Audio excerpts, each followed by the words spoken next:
Experiencia Tech.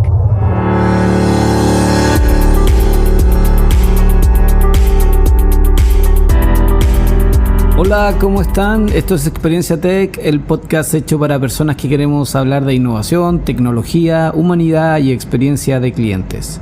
Soy Mauricio López y seré tu anfitrión cada semana con una temática que nos moviliza a todos. Bienvenidos.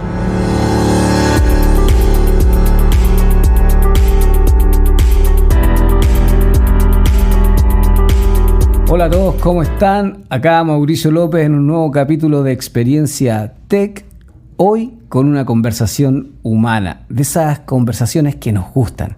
Una conversación con Lorena acerca de su viaje emprendedora, pero también de las distintas vicisitudes, voy a usar aquella palabra, que ha tenido que vivir y cómo el aprendizaje que ella ha desarrollado también es nuestro aprendizaje. Esta va a ser una conversación muy humana, muy de cerca. Vamos a estar hablando con Lore respecto a todo lo que ha vivido y cómo esto tiene sentido para todos nosotros acá en la comunidad de Experiencia Tech. Así que, hola Lore, ¿cómo estás? Hola Mauricio, muchas gracias por la invitación. De verdad que se agradece mucho estos espacios. Yo hace rato tenía ganas como de dejar plasmados mis aprendizajes del emprendimiento en algún lado. Así que te voy a acompañar en este episodio con mucha humildad y mucha responsabilidad también para poder transmitir esos aprendizajes. Súper, hoy Lore con Seba estamos súper felices de que podamos hacer esta conversación. Nos ha costado un poco, la agenda no nos ha acompañado, pero lo interesante es que aún así todos estábamos dispuestos a hacerlo y nos acomodamos y hoy día felices con Sebastián de poder tener esta entrevista contigo.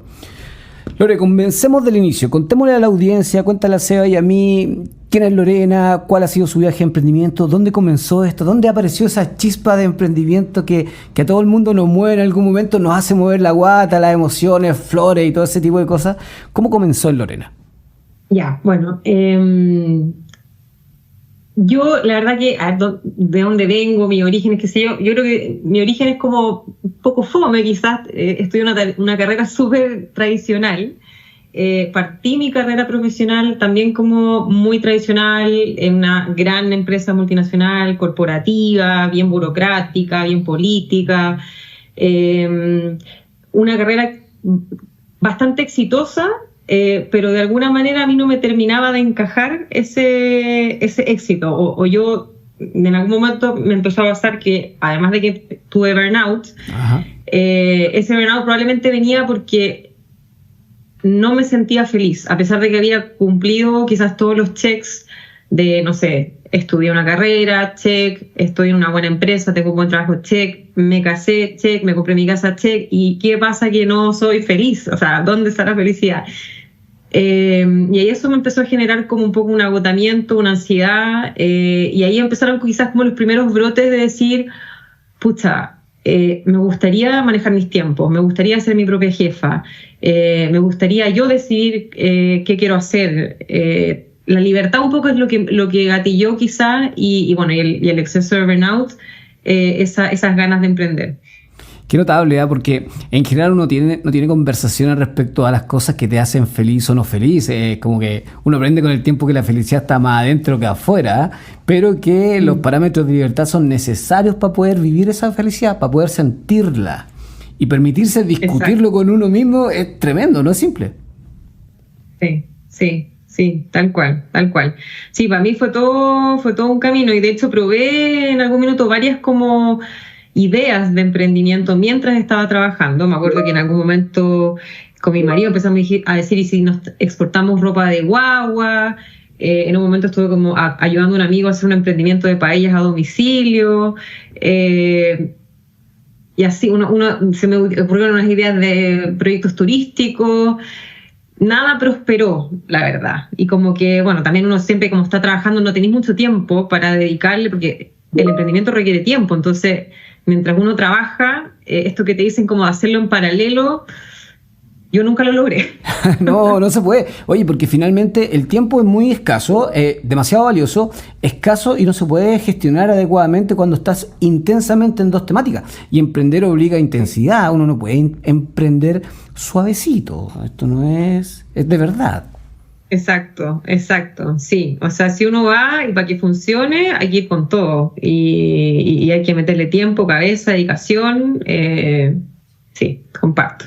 Sí, de todas formas, cuéntame, yo me acuerdo que parte de las conversaciones que tuvimos es que en tus primeros intentos de emprendimiento, aparte de tener la idea, tenías el nombre. Tú eras parte de este grupo de personas que bautiza el emprendimiento antes que exista. Es como, voy a tener esto de ropa y lo voy a llamar de esta forma. Voy a tener esto de alimentos y lo voy a llamar de esta forma. Quizás las palabras hacen realidad, ¿o no? Sí, sí, siempre, o sea, que yo creo que, y también un poco eso me di cuenta con el emprendimiento, que a mí me gusta crear marcas. O sea, para mí eso fue lo más atractivo cuando ya realmente me dediqué a emprender, pero en estos intentos fallidos anteriores, claro, le ponía nombre, me acuerdo que el de turismo se llamaba The Chosen Tourist y no sé qué cosa, paella era oliva y arroz, ese funcionó un poquito más, pero sí, de alguna manera van haciendo carne la idea, por lo menos. Cuando uno está en este proceso de burnout o de una inquietud personal, ¿cómo uno logra darse cuenta o cómo te lograste dar cuenta tú que necesitabas un nuevo propósito o que este sentido de vida que tenías actual no caminaba con tu imagen de futuro?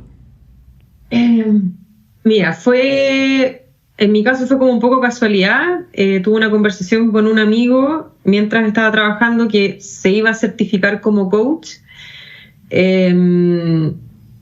Y me invitó, me dijo, quizás lo podrías hacer, me llamó la atención, fui a una charla, me tincó, me metí a la escuela, me empecé a certificar como coach. Y yo creo creo que eso me ayudó a emprender porque finalmente el emprendimiento requiere mucho autoconocimiento. Y el proceso de coaching a uno lo hace, es como que por primera vez yo me miré a mí misma, como quién soy yo, soy feliz acá, no soy feliz, qué me mueve, cuáles son mis fortalezas. Entonces, yo creo que eso fue lo que finalmente empezó a generar estas ganas de querer aportar al mundo también con alguna herramienta que yo pudiera como, mira, aquí con esto que tengo puedo aportar algo en el mundo. ¿Ya? Con esto que aprendí en el coaching, yo puedo ayudar a que las personas también se conozcan a sí mismas, por ejemplo, ¿ya? Porque a mí me sirvió, porque solucionó un problema para mí. Entonces, sí, yo creo que un poco por ahí fue lo que me ayudó en este proceso de burnout, como dices tú. Durante el burnout me certifiqué como coach y eso me ayudó en este proceso de autoconocimiento.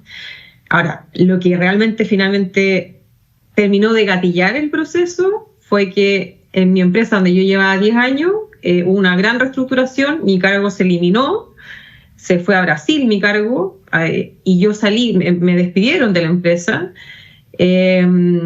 así como despidieron a varios gerentes más y yo dije, o sea, no sé, varios salieron como súper obviamente complicados. Para mí el día uno que yo estaba fuera de la empresa, yo sentí una libertad y una felicidad. Te juro que de verdad me acuerdo que me puse a saltar, así como de la felicidad.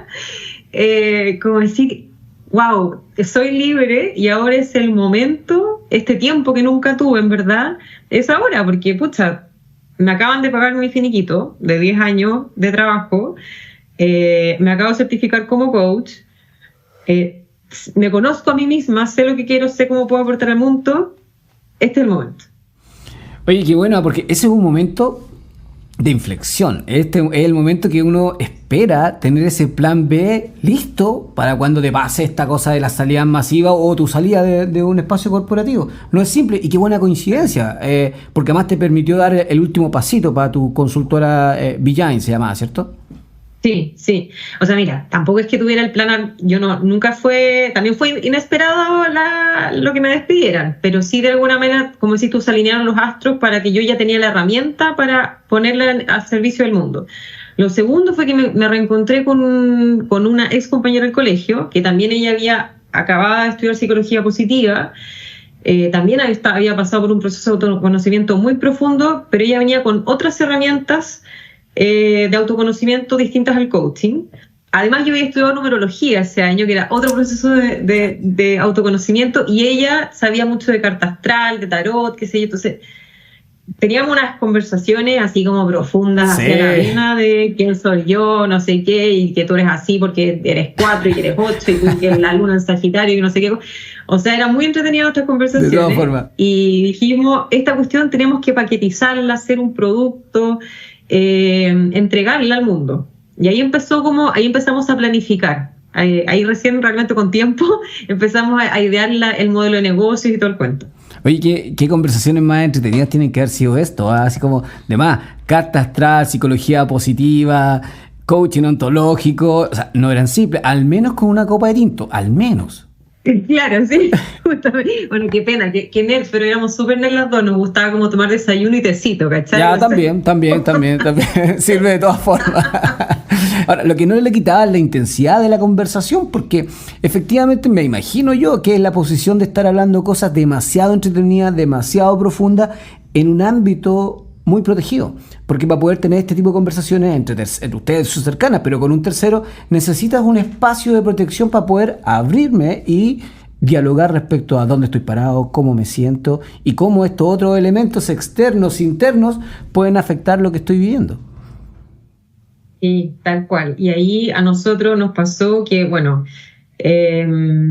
nosotros cuando empezamos la planificación, primero en realidad queríamos ir a las empresas. ¿Ya? Ese fue nuestro primer target. Pero después, como esto pasó en febrero del 2020, nosotros teníamos toda esa idea, perfecto, vamos a llegar a las empresas, bla, bla, bla.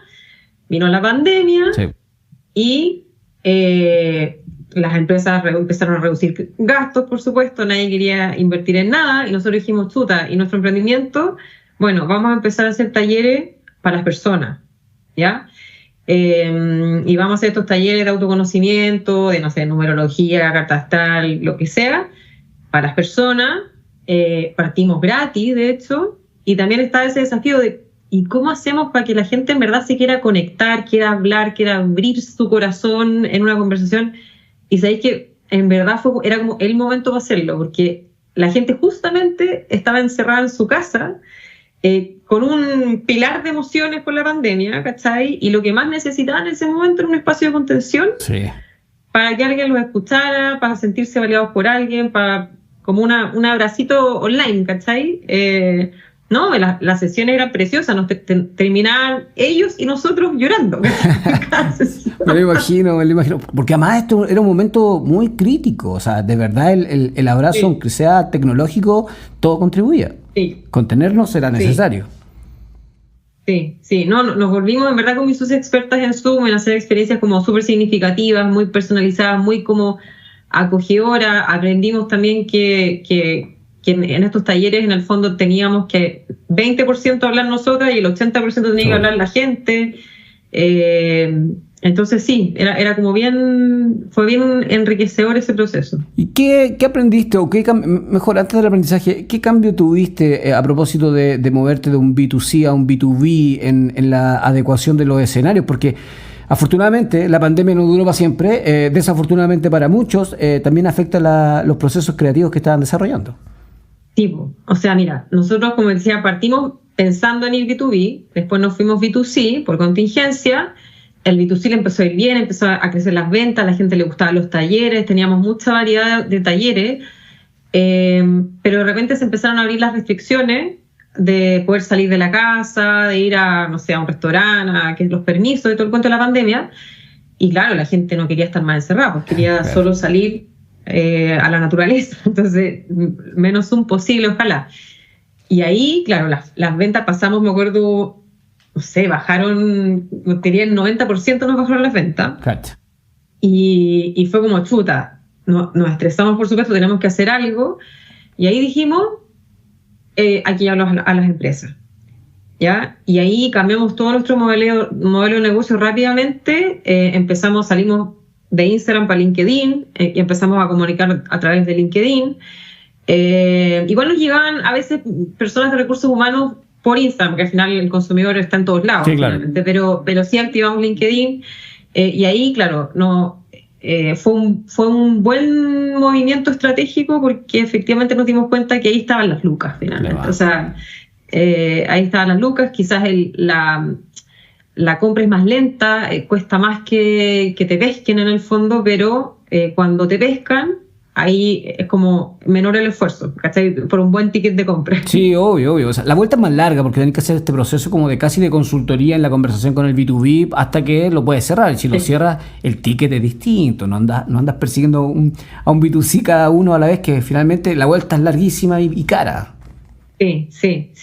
Y yo también la otra cosa que como que aprendí también es como la importancia de la marca personal. Porque al final los que me terminaban comprando los talleres eran amigos, o sea, gente que había trabajado conmigo en el pasado en el mundo profesional, pero que en el fondo, no sé, porque realmente uno está tan metido en su día a día que de repente veían un video mío apareciendo, hablando cualquier cosa en Instagram o en LinkedIn y se acordaban, verdad que la Lore hace estos talleres del bucket list, quizás esto puedo hacer para mi equipo, qué sé yo, y ya, se acordaban. Entonces, yo ahí como que inconscientemente en ese momento nunca pensé en que tenía que trabajar mi marca personal, pero en ese momento inconscientemente lo empecé a hacer y eso era lo que ayudaba finalmente a recordarle a mis amigos y a mis conocidos que yo estaba haciendo esto y que podían en el fondo contar conmigo para su equipo. Sí, claro, yo te iba a comentar eso, que cuán importante es esto de tener una buena marca personal en todos estos procesos de consultoría o del coach ontológico que estás viendo tú o el modelo de talleres, porque es una apuesta muy cualitativa y por lo tanto respecto a quien ha puesto es el mayor valor, porque finalmente es un salto en confianza. Tal cual, o sea, porque imagínate ir a meter a alguien a tu empresa que no sabéis cómo lo van a recibir los jefes, es riesgoso para la persona de recursos humanos elegir, entonces sí o sí tiene que ser alguien que conozca. Entonces, sí, o sea, si cualquier emprendimiento que esté pensando en algo relacionado a la consultoría, yo creo que exponerse a los expositores, a los speakers, porque finalmente el speaker es el producto. Sí. Entonces, hay que exponerse. Nosotros con mis socios, las primeras conversaciones que teníamos, las dos estábamos como medias temerosas de, ay, pero ¿cuánto vamos a contar? Y ahora si uno se mete a nuestro Instagram, nosotros al final terminamos contando la vida, ¿cachai? Y uno se expone y uno tiene que estar dispuesto, obviamente, hasta dónde voy a exponer y qué sé yo, pero obviamente, no sé, pues contar historias auténticas, contar tus propios procesos personales, ayuda. Esas empresas de consultoría que de repente yo veo que donde aparecen como puras fotos de gente que uno la saca en Canva, ¿cachai? Que no son reales. Sí. Yo creo que es demasiado importante en la consultoría aparecer. Sí, de todas formas, no solo el consultor y el speaker, sino todos los otros que están participando en el taller, porque los talleres se viven, se sienten y también al mirarlos uno entiende qué está sucediendo ahí. Las fotos transmiten emociones, entonces una muy buena fotografía de un taller real, con gente real, no en la lógica de la señora Juanita, pero la gente que efectivamente estuvo en el taller viviendo y si a eso tú le puedes sumar, me imagino, relatos de la experiencia vivida, sale una historia muy buena sobre lo que estás haciendo. Sí, 100%. O sea, yo creo que era de las cosas que a nosotros nos ayudaba finalmente a conectar con... Al principio, como te decía, claro, sobre todo los amigos conocidos, gente que realmente había trabajado con nosotros antes, pero también de a poco nos fueron llegando gente que quizás no nos conocía tanto. No con todos concretamos, pero muchos sí cotizaban, querían saber un poco más porque era bien atractivo y como decís tú, nosotros también poníamos o exponíamos estas experiencias reales que ya estaban ocurriendo. ¿Cómo es ese proceso, Lore, de vivir este ámbito de adecuarse entre B2B y B2C, pasar un momento de cotizaciones, conversaciones con socios, socias, amigos, a empezar a tomar la decisión de no se puede más, tenemos que terminar esta historia? ¿Cómo es eso? ¿Desde la guata, desde el corazón? No sé, ¿de dónde me lo quieras contar, Lore?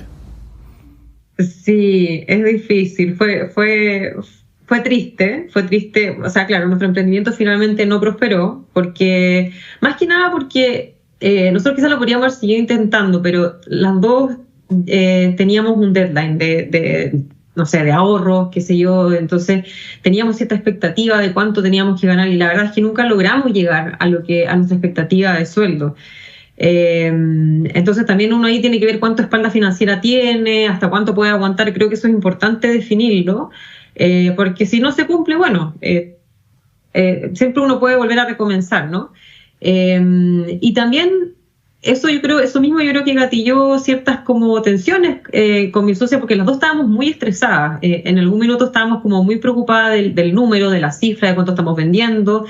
Nos empezamos a olvidar también del propósito al que nos había unido, que era como ayudar a las personas a que se conozcan, a que se desarrollen, a que crezcan, que era como Be Giant, ¿no? Sí. Y era por esto mismo, por el tema financiero que nos tenía muy estresadas. Entonces yo creo que ahí en ese camino, y este es otro aprendizaje para mí, si uno se va a asociar, o sea, yo creo que es muy bueno asociarse primero. Creo que tener un socio ayuda a motivarse entre ambos, ¿no? Para avanzar. Yo creo que sola quizá me hubiera costado más avanzar y concretar, hacer todo lo que hicimos. Y al mismo tiempo hay que elegir muy bien al socio, porque tiene que ser una persona que, uno se va a pelear con el socio, se va a pelear, porque siempre van a haber diferencias. Tal cual. Siempre van a haber diferencias. Entonces, yo creo que hay que elegir bien al socio en el sentido de que una persona que sea lo suficientemente madura para que al momento que las cosas se pongan difíciles, esa persona pueda ser capaz de separar lo laboral de la amistad, de lo personal, y que no se mezclen las cosas, y que, bueno, que si es que hay que cerrar, se cierra. Y de hecho, yo creo que mi socia en ese sentido es la mejor socia, porque esa fue la decisión cuando tuvimos la conversación de cierre. Preferimos conservar la amistad, o sea, que no se muera esto. Porque lo que había detrás de estas conversaciones profundas que yo te decía que teníamos desde el comienzo y durante todo nuestro emprendimiento, en verdad eran muy enriquecedoras para las dos. Entonces, eso no queríamos que se perdiera por ningún motivo. Y eso hasta el día de hoy, por suerte, ha perdurado. ¡Qué bueno! Hoy día las dos somos mamás, hemos tenido conversación ahí con nuestras guaguas. Entonces, en verdad, eso al final es lo importante, creo yo. Qué buena. Yo estoy súper de acuerdo en eso, que hay que tener un buen socio y también hay que ser un buen ex. Así como en las parejas, ¿sí? Ser un buen ex, ¿sí? Como eso son las cosas que uno vive, se vivieron en este proceso de emprendimiento, y cerrar ese capítulo adecuadamente. No es necesario ir a remover nada, no es necesario ir a quejarse o qué sé yo, tener otras conversaciones respecto al pasado. Gracias a José, si me estás escuchando, gracias, lo pasamos bien en el último emprendimiento, pero fuimos buenos ex, no nos hemos molestado, hostigado, aprendimos juntos y vivimos el proceso, en el caso de nosotros, de cierre también, doloroso. Y yo creo que tú tienes razón, hay que tratar de conservar aquello que nos unió como ex, como socios, para luego ser unos buenos ex y seguir cercanos en la medida de lo posible.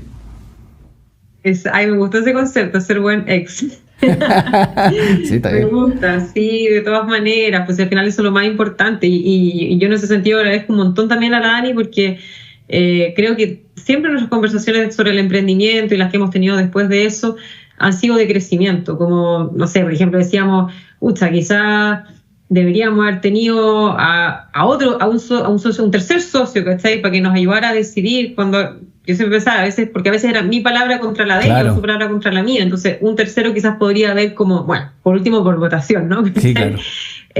Alguien tiene que cerrar. Y también creo que entre dos, es tanta la pega que uno se lleva también, entre que la factura, que vender, que el contenido, que el diseño del Canva. Es un montón de pega, entonces también quizás haber tenido un tercer socio con otras habilidades también podría haber ayudado para facilitar. Uno como emprendedor trata de hacerlas todas, no quería gastar nada también. Entonces eso también yo aprendí, que había que delegar quizás las cosas que uno no es bueno. Pero sí, coincido 100% de que hay que conservar al ex. Sí, tal cual. Lore, y pensando en la audiencia, estos nuevos emprendedores que está tomando la decisión hoy día creo que es una buena idea emprender, ¿qué le recomendarías? ¿Cuál sería, a partir de tu aprendizaje, el insight notable para estos chicos y chicas que están tratando de comenzar hoy un emprendimiento? Ya, mira, primero yo creo que es importante hacerlo con un propósito, en el sentido de algo que te motive. ¿Ya? Porque de verdad que emprender, si es que alguien piensa que emprender es como, sí, ahora voy a ser mi propio jefe y voy a tener más tiempo para mí, y es verdad que tenés más libertad, tú decides si es que te llenas la agenda o no te la llenas en el fondo, pero para que te vaya bien tenés que trabajar, y tenés que trabajar los fines de semana, y tenés que trabajar en las noches, Entonces, si uno no tiene una motivación, una buena motivación, un buen propósito personal que te movilice, es duro, o sea, se hace más cuesta arriba. A mí de repente yo feliz me quedaba trabajando porque decía que solo estoy investigando una cuestión que me encanta, el bienestar, la felicidad, el autoconocimiento. Entonces me daban ganas de trabajar de más en el fondo, ¿cachai? Eso por un lado. Y lo otro también como que quizás recomendaría es como, bueno, y si te equivocáis, o sea, si vienes del mundo corporativo como venía yo, tenías una pega estable y quieres emprender, y si te equivocas, bueno, después siempre puedes volver al mundo corporativo. O sea, también ese fue un aprendizaje para mí durante el emprendimiento, que yo me di cuenta que más que emprendedora, quizás yo tenía una mentalidad de emprendedora. Uh-huh. Y esa mentalidad emprendedora uno la puede aplicar en un emprendimiento, en una empresa, etcétera. Entonces, claro, yo me di cuenta que en realidad para mí era una paz mental tener un sueldo al final de mes. Seguro. No solo mental, yo me atrevería a decir. Sí, o sea, te juro que el día que volví a emplearme, como que pude dormir, ¿cachai? Entonces, para mí eso fue un aprendizaje. Entonces, bueno, en el fondo siempre uno puede volver. Y de hecho, si uno vuelve al mundo corporativo, también eres más atractivo, porque ser emprendedor de verdad que desarrolla habilidades que yo jamás habría podido desarrollar en un mundo corporativo donde todo está limitado, donde hay menos espacio para creatividad. Acá haces de todo. Entonces, de verdad que no es como un tiempo perdido. Sí, para qué bueno aprendizaje. Primero, efectivamente, la vida no se acaba, ni al inicio del primer camino para ser emprendedor, ni al fin del camino, porque uno puede volver a reinventarse. Y en cada caída uno se puede aprender y volver a pararse. La gracia, este es muy, muy, muy personal, la gracia de caerse es que uno sabe dónde está el piso y que no pasa mucho más de ahí. Y uno aprende, porque no te caigas 2 veces con la misma piedra, pero luego puedo seguir creciendo. Y descubrirme a mí mismo cuáles son mis potencialidades y mis capacidades para seguir avanzando. Yo creo que por ahí hay una cosa muy, muy, muy notable. No, totalmente. O sea, justamente como tú dices, no pasa nada. O sea, yo creo que mientras, bueno, también uno tiene que ver hasta dónde quiere arriesgarse, porque claro, efectivamente hay emprendedores que pucha, invierten, se quedan endeudados. Tú algo me contabas de eso, y eso también es un aprendizaje tremendo. Ahí uno tiene que ver su nivel de riesgo nomás, y qué espalda tiene, y bueno, qué riesgo quiere correr. Pero efectivamente, a pesar de que, bueno, uno se endeuda y qué sé yo, al final de los problemas siempre uno sale adelante. Así que creo que hay que atreverse, probar hasta donde uno quiera arriesgarse, y si no funciona, no pasa nada. No pasa nada. Exacto, es puro aprendizaje, puro conocimiento y además muchas posibilidades de seguir avanzando en otras líneas. Uno no tiene definida el futuro ni la línea del futuro que va a recorrer. Los caminos se van construyendo. Esa es una opinión muy personal. Yo voy construyendo mi camino, me hago hoy día cargo del posible Mauricio que va a haber más adelante y voy construyendo estas posibles realidades que estoy visualizando. Creo en eso, creo que uno puede cambiar su futuro a partir del esfuerzo y la creatividad, de todas formas. Y del trabajo colaborativo, solito cuesta mucho, pero si uno se asocia con las personas adecuadas, con la gente indicada, la probabilidad de que la calidad de tus soluciones o la calidad de tus prestaciones sea de mayor cuantía, vale, lejos. Solo no, acompáñate y encuentra ese partner preciso que necesitas para tu desarrollo. Sí, de todas maneras, qué bueno lo que dijiste ahí, porque en realidad este tema, a veces quizás no hay que asociarse, a veces uno puede tener alianzas justamente con otros emprendedores, trabajar, como decís tú, trabajar colaborativamente es mucho más fácil y más llevadero en el emprendimiento que solito. Así que por eso es muy bueno lo que tú estás haciendo, crear como una comunidad de emprendedores donde uno se pueda apoyar en este camino. Muchas gracias, Lore. Lore, gracias por estar acá, por contarnos tu historia. Desde ya estás súper invitada a venir nuevamente, tener otro capítulo con nosotros. Quizás, quién sabe, a contarnos algo más de ontología y esta forma de mirarnos de manera distinta. Yo creo que eso hace falta en la vida un poco. Sí, de todas maneras. Yo feliz. Muchas gracias de vuelta, Mauricio, por la invitación a este podcast. Espero que sirva, que aporte a los que están recién partiendo, que les dé un empujoncito, y nada, también feliz de volver a colaborar si en algún momento lo requiere. Súper. Y a la comunidad, a los que nos están escuchando, muchas gracias por estar ahí. Y como saben, si quieres saber algo más de Lorena, escríbenos a contacto@mauriciolopez.tech o en nuestro Instagram. Nos vemos.